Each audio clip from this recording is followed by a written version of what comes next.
only source of warmth as well as illumination. Despite her reassuring words, there was an underlying tension in her voice. She, Teresa, and the 4 youngest children were alone in the cabin. Michael, her husband, had taken the 2 older boys and gone to Provo to conduct some business and pick up supplies. He would not be back until the following day. "I don't think they're campers." Teresa's voice was hushed as she moved to stand beside her mother.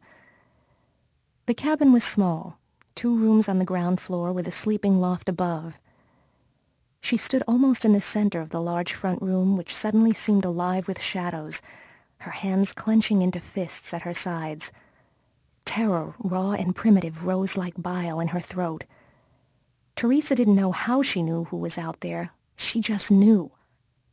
Kyle, then, or maybe Alice or Mary Beth, or one of the kids needing to use the necessary. Mary Beth and Alice were Michael's sisters. Kyle was Alice's husband. They and their 11 children, who ranged in age from 8 to 18, occupied the other 2 cabins. Since the camp had been constructed and abandoned in the late 1800s, there was no indoor plumbing. Anyone needing to answer nature's call used a shack near the entrance to the old silver mine that had been converted for just that purpose, or hide himself off to the woods. It looked like a man. Men. More than one. They came out of the forest. Teresa's voice cracked. "Are you sure?" Teresa nodded. Sally detached the sleeping baby from her breast and stood up, pulling the blouse closed. "Teresa, honey, it can't be them. It can't be." "Mother." A knock on the door interrupted. Teresa and her mother drew closer together instinctively, both staring at the rough-hewn wood panel. The baby whimpered as if sensing their fear. Sally pressed him closer to her breast. Sally knew as well as Teresa did that none of their relatives would ever knock like that. It was a soft knock, so soft it was sinister. "Hush now," Sally whispered to the baby. Then handing him to Teresa, she added, "Take him into the back room."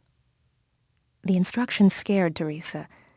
She realized that her mother, too, felt the evil on the other side of the door. She accepted the baby, clutching him to her bosom, vaguely comforted by his milky smell, the warm weight of him, the feel of his little head brushing against the underside of her chin as he rooted in search of a comfortable position. "Go on," Sally said, giving Teresa a push. "It's probably just some lost campers, but still—" A few steps took Teresa into the tiny dark room that served as their kitchen-cum-storage room. Turning, she forgot what she was going to say as she watched Sally pick up the double-headed axe that stood in a corner of the front room. Clutching Elijah, Teresa backed deep into the shadows as her mother faced the door, hefting the axe. There was a thud, a crash, the shriek of splintered wood and broken hinges as the door was kicked in. Scrambling for cover, holding Elijah close, Teresa heard the sounds of a struggle, her mother's scream. Then she heard a voice she recognized, a voice straight out of the nightmare she had tried and tried to forget but never could. It was Death's voice, whispering, "It's time." Chapter 2. June 20th, 1996, 5 p.m. Her butt hurt. Lynn Nelson stifled a groan and rubbed the offending body part with both hands. Not that the impromptu massage did much good. The ache did not abate. Realizing how peculiar her actions must look, Lynn dropped her hands and cast an embarrassed glance around to see if anyone was watching. Her fellow vacationers, a group of 20, 14, and 15-year-old girls, 2 teachers, and 2 other parent chaperones like herself, all seemed to be going merrily about the business of setting up camp for the night. Nary a watcher in sight.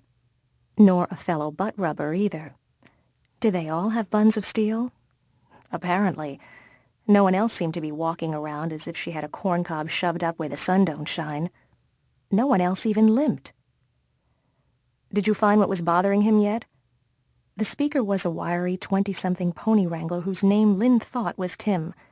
Dressed in jeans and boots with a cowboy hat shoved down over his short blonde curls, Tim looked every inch at home on the range, which Lynn had already guessed was the idea. Not yet. Lynn cast a look of loathing at the cause of her misery.